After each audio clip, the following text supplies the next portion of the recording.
Good afternoon, Rhett Powers. How are you? I'm good, CB Bowman. How are you? I'm great.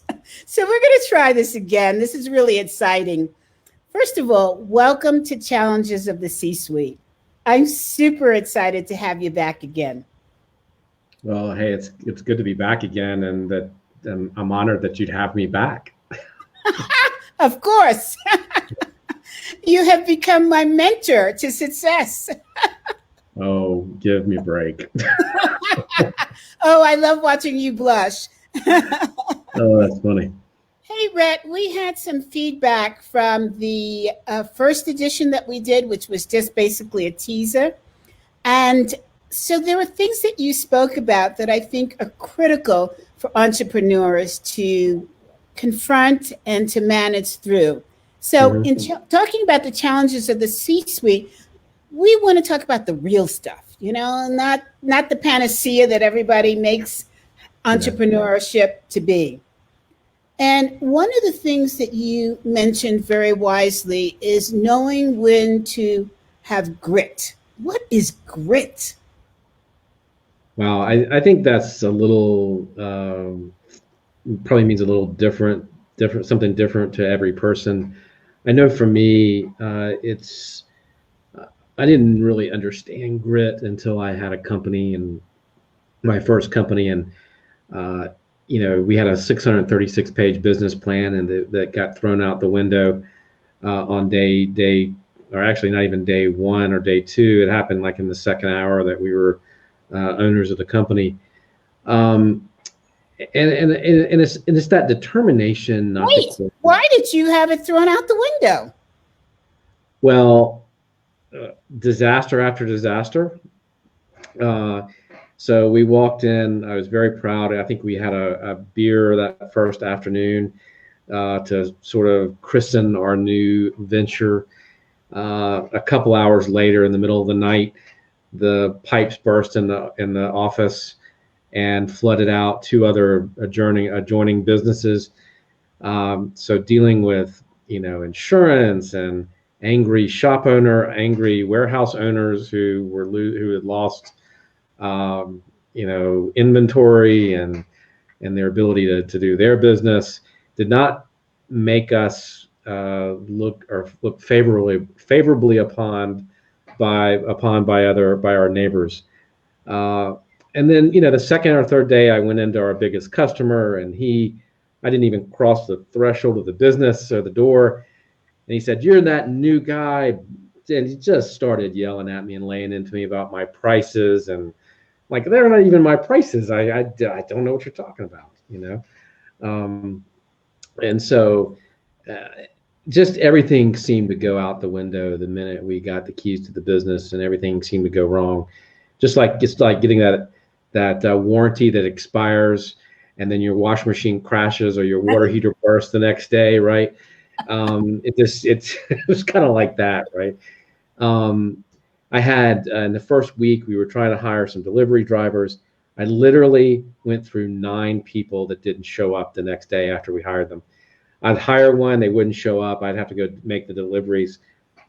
I'd put another ad out. I'd get another round. I'd say, God, I like that kid. He'd come in, do the interview. I'd say, you're hired. Come the next day. Didn't show. Oh, no. So it was one thing after another that was just this sort of continual um, thing. And what I learned really, you asked a question about grit. I think that's what grit is. It's like that. It's that getting out of bed every day, sort of reigniting that spirit inside you to go attack the day and to go get through the day and do it with a smile. It's that never quit when things aren't going well. It's that determination to keep going and to get in that truck when you just got back from another round of deliveries and to go make another round of deliveries and not quit, right? And so I think that's what that is. It's this that determination that you're gonna win and that you're gonna survive and that you're gonna succeed. Why do you think some people have this grit and others don't? I think if I knew the answer to that, I'd be, in the billionaires club. I, um, it's kind of like the question of whether are you born an entrepreneur, or do you learn it? Um, I think obviously some of it is innate, right? I think some of it is just your character and your personality, and I think that plays a big part.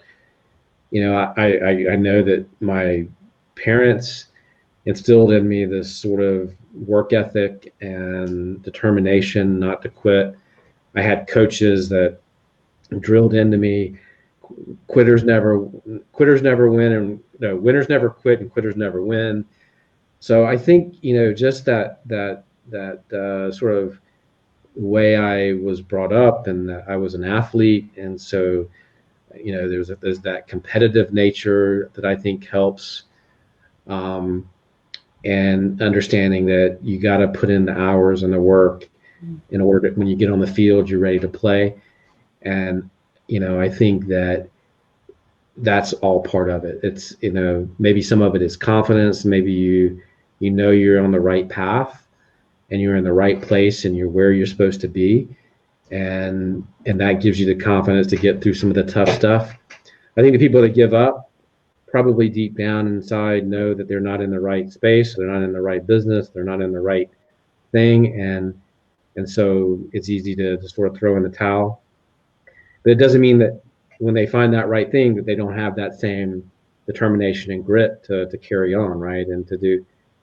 So I think maybe that's some of it. I don't know if that's a great answer, but I think there's a lot to that question.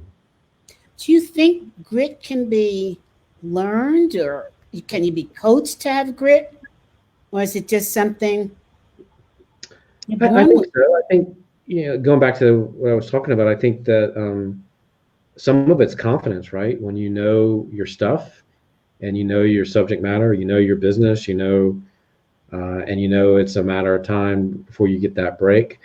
I think what we had in our toy company was, we had our first product. We had only one product when we started, but we knew the demand for that product. We knew we had seen time and time and time again at a trade show or something where the kids were just lined up for the product, 6 deep the whole weekend. And so we knew that we had a product that kids would like. We knew that the product needed to be in the toy industry. We knew that it needed to be in toy stores. We knew that once kids saw it on a toy store shelf, that they would do the same thing that they had done for us in person, which is, want it really bad. And we had seen that reaction time and time again. So I think that played a big part in our willingness to just not give up until we got that break. And I think, so yeah, I think to an extent it can be taught. I think it can be learned, and I think it comes with confidence and experience. I mean, I don't know a business owner that goes into their first business, at least I haven't met one, that is, maybe they're confident, but there's a huge learning curve. Oh, yes. And I know that problem with the flood, or the problem with the guy yelling at me the first day I walked into his office, and I'd owned the business for 2 days.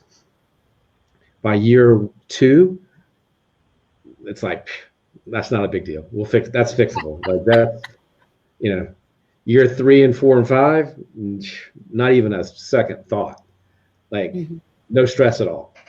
So yeah, I think it can be taught. I think it can be learned. Did you have good mentors to help you? We had the wrong mentors to begin with. The wrong mentor? Well, we had grandiose visions. We had, we had this sign over our door that said, "Be significant." And to this very day, any business that I go into, that sign's coming with me, and it, because what we wanted was, we did not want to be, our staff, our team, ourselves, get into this mindset that we were going to be small. We were going to be a small toy company, a small player, a a one or two product company that comes and goes. We wanted to make our dent in the industry, and so a lot of the business mentors that we had early on, great people, and I'm not I'm not talking about them as people, and actually them as mentors for a certain type of business, or for for the corner print shop, or I mean, and in those instances, I think they would be great. But we didn't see eye to eye on our vision. We didn't see eye to eye on where we could go and how we could make this a global company. These guys were small business owners, and I'm not slamming on small business at all. It's just we had these thoughts of, how do we open up China, and how do we do this, and how do we get into Japan, and how do we open up South America, and and it wasn't where their head was at. They were great for getting started, but when we started growing and scaling and getting national clients and growing and having to hire 100 people in a month, that's a different. We just needed a different mindset, and sometimes I think that's okay, because I think that there is, we had consultants that I remember we had a consultant and that was in the toy business, and he looked at us quite often and said, well, that's not how you do things. You need to do it this way. And that relationship didn't last very long, because we didn't really care how we were supposed to do things. We wanted to do things the way we thought were going to make us become the company we wanted to be. So, you have to find people that get you and get where you want to go, and see some of that vision that you see. And I think that's okay to just sort of experiment with that, and to try mentors, and to see if there's a fit. So basically, and let's just take a moment now, what we're talking about, and we're talking to Rhett Power about the wildly successful toy company that he created, CEO of, called Wild Creations. And so, Rhett, I just want to take a break right now and tell our audience that this podcast is being brought to you by the Association of Corporate Executive Coaches, and acronym ACEC.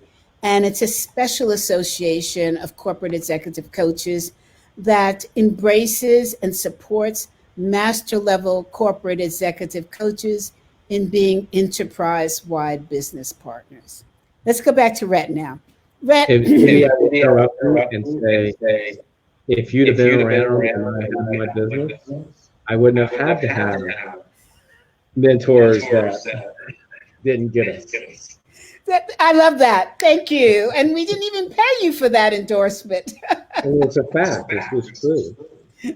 Thank you. Thank you. So, summarizing what we just learned, it's not a problem to have more than one mentor. And you have to recognize that a mentor is for a moment in time. So don't be afraid to change mentors, respectfully do it, and to continue to grow. And it's also real important to have grit. So, Rhett, let's talk about something else that you mentioned, and that was knowing when to get out of your own way. I remember when I was, it was a couple of years ago in the Association of Corporate Executive Coaches, I was told by my advisory committee, CB, you're getting in the way.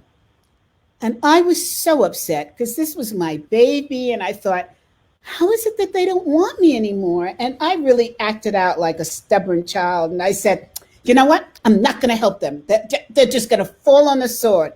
And they'll call me. And guess what? They didn't fall on the sword. And I survived. And I went on to do things that I should be doing. I went on to focus on the strategy of the business. I went on to lead the business. But it was a real reality check that once you grow something from your baby, you have to move to a different role at a certain point. You have to hand over part of the reins to the people who can make your vision even greater. So tell us about your experience of getting out of your own way. Well, I can say that you just summed it up really nicely. Um, U2 came out with a song a couple of years, about a year ago, called "Get Out of Your Own Way," and it's one of my sort of favorite songs. And I think um, it just reminds me of that time. But uh, what I mean by that, and when we talked about it, was it's very easy and very normal to not want to give up that control. And for those of us who are entrepreneurs, CB, you know this well, and I've experienced it. You want to be involved in all of those decisions. You want to be involved in this problems. I used to have what I thought was a good management strategy at the time, which was an open door. And I would have a game plan. I would have my calendar right here, which I still to this day write out. And I would have my day planned, and I would get in at 7, and I'd start on my list. And lo and behold, I'd look up, and it was 6 o'clock in the evening, and I hadn't done a darn thing on my list. And it was because all day long I was involved in some, Joe's problem on the production line, or Paul's problem with the van, and this and that. And I was solving all the problems, and that just wasn't sustainable. It wasn't sustainable. What we realized, what Peter, my business partner, and I realized was the fact that we were doing that all the time, every day, 5-6 days a week, was we weren't enabling anybody. We weren't empowering anybody. When the customer service person would come and say, "This is my problem, can you talk to this customer?" I wasn't helping her or him grow. I wasn't empowering. I can't speak English. I wasn't allowing them to grow professionally. I wasn't allowing them to have ownership of the position. Why is the customer service manager coming to me? They have a manager title. They should have some leeway to make a decision and make a call. And I came to a point where I was just so bogged down, and the business wasn't growing like it should, because I wasn't focused on, and my partner wasn't focused on the strategic things, the things that we needed to do to grow the business. And that was a hard reality to come to. It was not an easy reality to say, "Joe, I love you to death, man, but you got to go figure out your own problem on the production line. Sarah, you got to figure out your customer service issue, because I can't spend the next 40 minutes talking to this customer.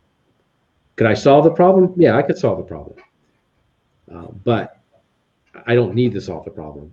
And that was a hard sort of mental shift and shift to make in the business. But when we made it, and we were forced to make it, it wasn't like I came to this realization on my own, because I'm not that smart. But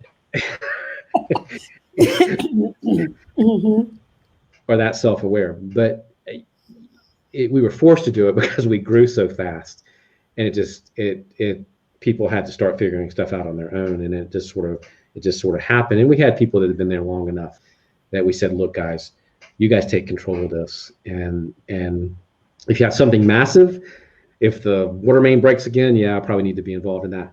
But if your UPS guy's got a problem, fix it, and you have the power to fix it, right?"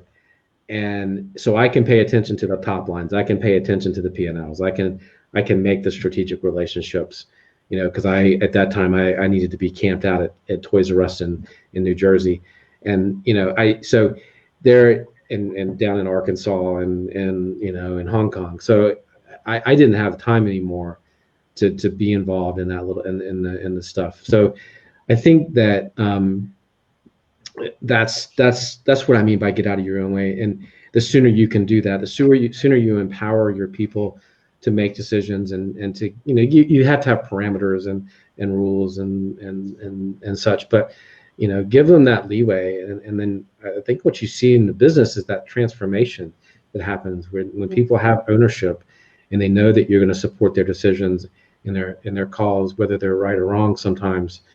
And when you can do that, man, you can just see this just tremendous transformation in the business and people really buying into at that point what you're doing, and they feel some ownership of it. And that was sort of a side effect. Now that I know that, and I understand that, and I've seen that transformation, it makes me a better leader. And I think anything I do, kind of going forward, that's a lesson learned that will stick with me, and that I will try to do a whole lot sooner than I did before. That's fantastic. I love the story. So let's see, what else will I ask you? Well, first, let me take another break and mention that this is being brought to you by the Association of Corporate Executive Coaches.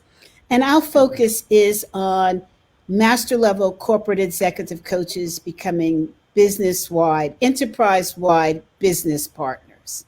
And that just means focusing not only on your client, but the environment in which the client resides, his entire or her entire organization.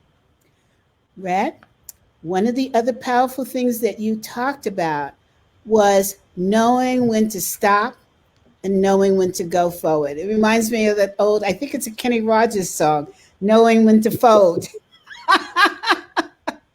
And we're not talking about closing down the organization, but it's knowing when to stop, think, or stop, drop, and roll from taking yourself out of fire. Maybe it's more related to that. So tell us about your experience. I think I have no idea what I was talking about in that instance, but I get it. Like that makes that makes a lot of sense to me, because you do have to learn. One of the things that I think what I was probably referring to is sort of some of my self-management, and I've got the worst case of ADD in the world, and so again, that's why the open door policy was such a bad thing for me, because I'd go down some rabbit hole and sit with a graphic designer for 4 hours looking at a nice pretty design that he was working on for a box. Didn't need to be doing that. It was fascinating, but I didn't need to be doing that. So I've come up with tools to sort of stop myself from going down those rabbit holes. I used to leave the office every Wednesday, and that was my time to stop, think, get out of the office, go to a coffee shop. Amazingly, I can sit in the coffee shop and not be distracted and get more work done than I can in the office. I don't know why. Possible. I don't know why, but it's true. And because I guess I'm not curious about what's happening over there with the barista as much as I'm curious about what's happening over there on my production line. But anyway, so for me, it's about slowing down so that you can be strategic. It's about slowing down and stopping and thinking, because what I saw time and time again in the business, when we were spinning and going down the road at 80 miles an hour trying to change the tire, we would spin our wheels and we would not get very far, and we would make bad decisions, and we would make rush decisions. And when we slowed down and we took our time and we thought about things, we had more people in the decision-making process, then we made better products, we made better product decisions, we made better business decisions. And so that slowing down, it was in that stopping and learning to say no. Sometimes I hate to sort of talk about the negative, and I don't see no as a negative in a lot of ways, because it saves you from. To me, it's a smart thing to learn how to say no. So a smart thing to learn how to put limits, because if you don't say no, you blow your budget. If you don't say no, you order too much product, or you can make some pretty big decisions or mistakes if you don't learn to say that word. So I look at it as a positive. So that's what I meant by that, is slowing down and stopping. And I had to leave the office every week on a Wednesday to stop, to slow down, to get my head around what I didn't get done on Monday and Tuesday that I really, really need to get done. What strategic things do I need to think about? What do I have coming up in the next 2 days that I really have to focus on? What are some of those hard calls I put off on Monday and Tuesday? Those hard emails, those hard, the calling and asking for money or a payment, or calling somebody early on in the business and saying, I can't pay you this month. Can I get 30 more days? So, you face those every day as a business owner, and so I had to learn, sort of the hard way that that I needed to do that. So I think that's exactly what we were talking about. And before we go on to talking about your new venture, which I'm going to surprise you and ask you about. Wow, awesome. I'm going to ask you 2 questions. With the toy company, what was the worst decision? What was the worst thing that happened to you? And what was the best thing that happened to you? Wow, that's fantastic. I think the worst experience was trying to hire. I think we had to have 100. I think we had to have 100 positions. We had to hire in like a month to fulfill the orders and to get things done. That was awful. I never want to do that again. What was bad about it? Oh, it was just a nightmare. I mean, we weren't ready for that. We didn't have the systems in place, the HR systems for that. We didn't have an onboarding process to handle that. We didn't, how in the world do you go from like 6 people to 106 people in a month? We just didn't have any infrastructure for that at all. Job description, didn't have, but we had to have it. We had to have the people and the bodies to do it because we were scaling up massively. And I may be exaggerating that. It may have been like 50 one month and 50 the next month, but it was I can't remember exactly what that was, but it was just completely overwhelming. That was hard. And then we made some major, we had some product successes early on, and then as we started to grow our products, we had a bunch of inventory. There's probably some of that inventory sitting in somebody's storage unit somewhere now. We had some product that we over ordered, and so we had inventory issues and stocking issues and things like that we finally ended up building processes for and getting our inventory stuff under control. But we made a bunch of inventory mistakes early on that were probably hundreds of thousands of dollars, of mistakes. We had people we gave credit to for too long, that we got burned on. But again, those are all things that I'd love to come back. I'd love to have that couple $100,000 back. But at the same time, we learned some valuable lessons, and it is what it is. And, you don't dwell on it too long. But we made some of those.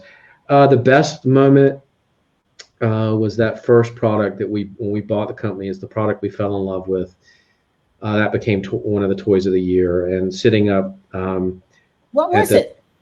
It was a little eco aquarium, a little science thing, a toy, and sitting next to the sort of the Oscars of the toy industry, and I was sitting next to John Lasseter from who created Toy Story and of Disney fame, and sort of sitting there with some of the giants, the Mattels and the Hasbros of the world, was really remarkable. And and having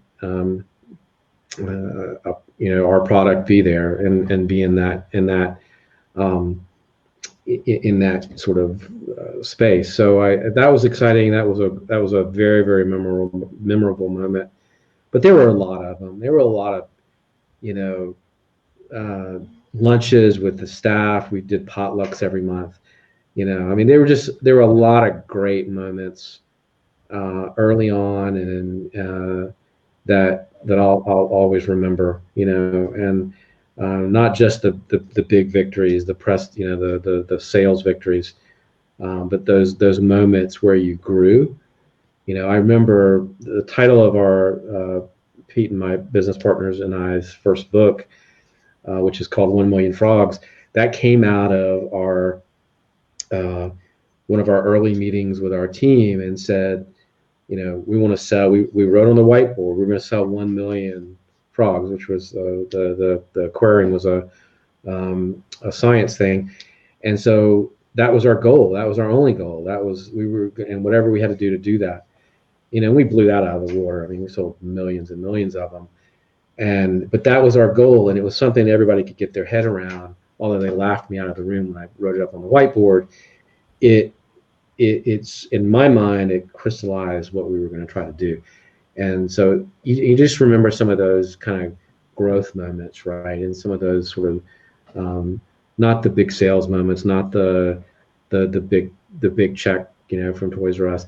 I don't even remember what that check from Toys R Us was, but I remember, you know, John's barbecue, and I remember Lola's banana pudding, and I'll remember that for the rest of my life, because we had great potluck lunches, you know. So Yes. And those moments seem to, you know, stick with you in that way.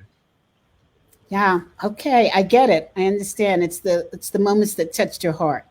So, Yeah. and you know what? It sounds like your toy was the first of the what we call now STEM toys. So you led the market. I don't know if Peter would agree with you, but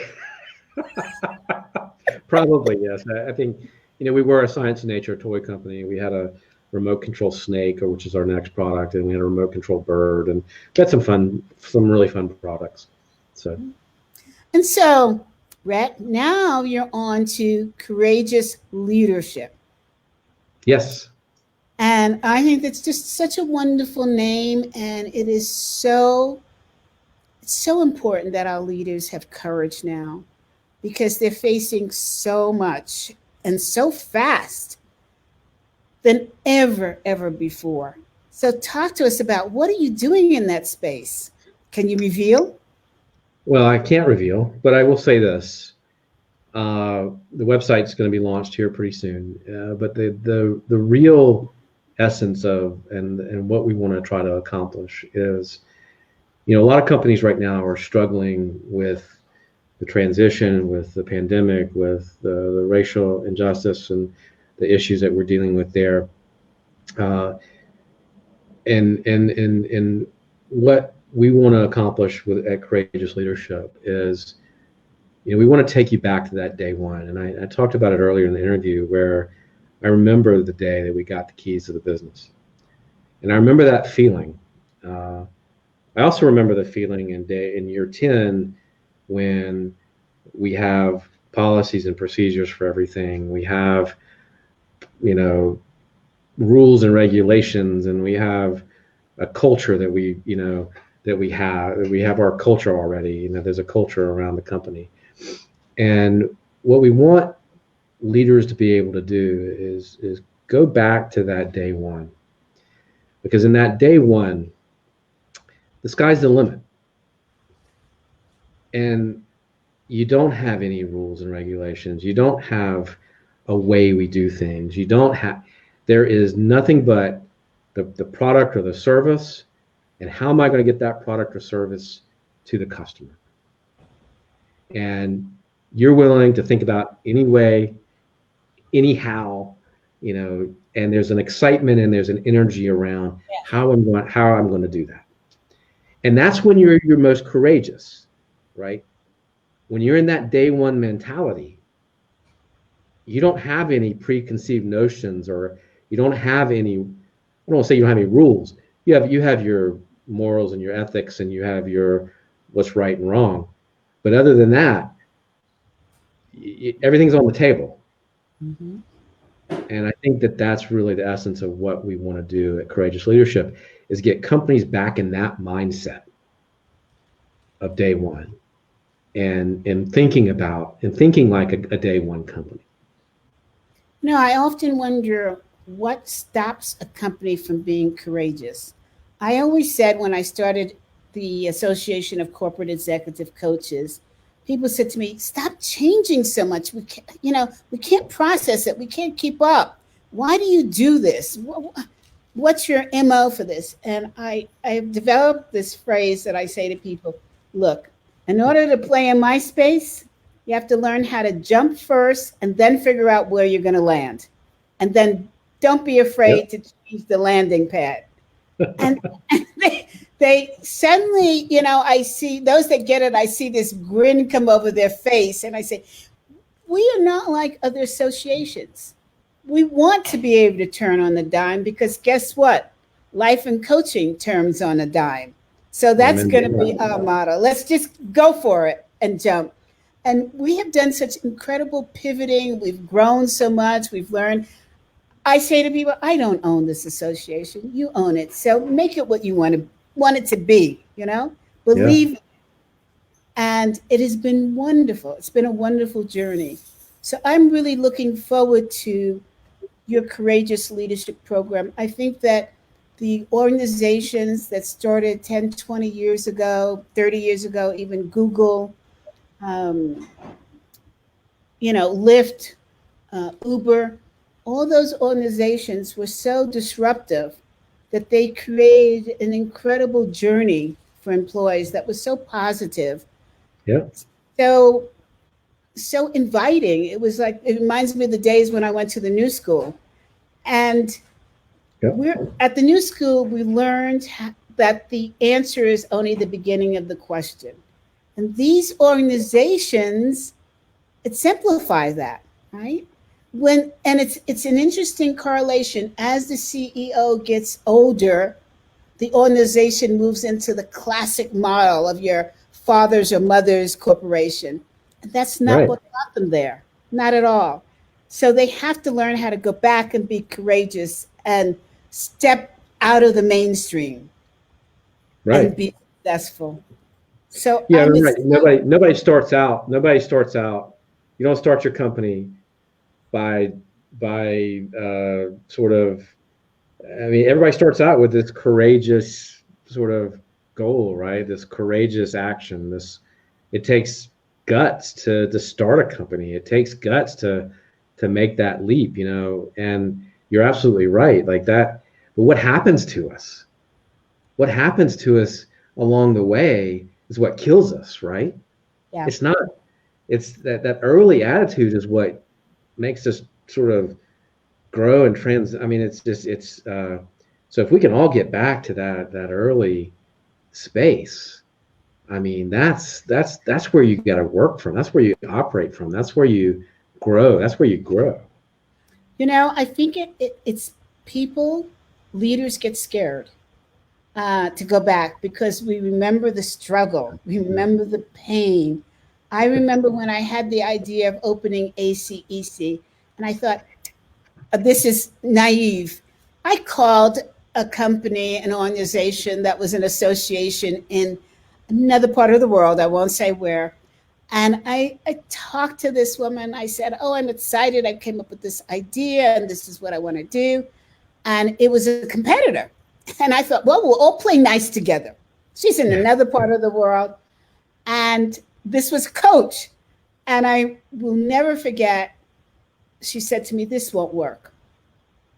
One, because you're on my territory." I'm thinking, you're in another part of the world. And she said, "I don't think you should do this. It's just not going to work for you." And I remember just in tears, because I thought it was such a good idea. And at the end of the conversation, as a coach, she said to me, "I hope that I've been helpful." And that was the beginning of my guts, because I said to her, as a coach, you've been disruptive. You've destroyed what you think is my dream. And actually, you've encouraged me to go forward. So, yes and no, you have been helpful. And I moved forward because I thought nobody's going to kill my dream. But going Yeah. back to those days is painful, right? Oh, But that's well, when right. It's getting out of that. It's going back to that. It's getting out of your comfort zone again and going back to those days where you're living on that edge and you're living, every decision is a massive decision. yes, And you're often making it with, impartial, in incomplete information. Mhm. And but like you said, I mean, that's where the real growth and the real like determination comes, right? Because what she told you inspired you. It hurt you, Yes, but it lit a fire in a way that maybe nothing else would have, right? yes, exactly, exactly. 'Cause- And I will add to your advice, your wonderful advice that you gave. When you're doing something as an entrepreneur, it can be a very lonely road. So identify early adopters, identify an advisory committee that will hold your feet to the fire so that when that self sabotage starts, you've got somebody that you're accountable to and you'll be inspired to continue because you've got to show up. They have volunteered their time. You have to show up. yeah. That's my best advice. Well, somebody that can kick you in the pants every once in a while Exactly. Exactly. is a Brett, nice way to thank put it. you. Thank you so much for being part of this program. Thank you so much for sharing your success story, giving us words of wisdom, giving us encouragement to continue. Thank you. Thank you, CB. And this has been Challenges of the C-Suite, brought to you by CB Bowman. Go with strength and go with intent. Bye now.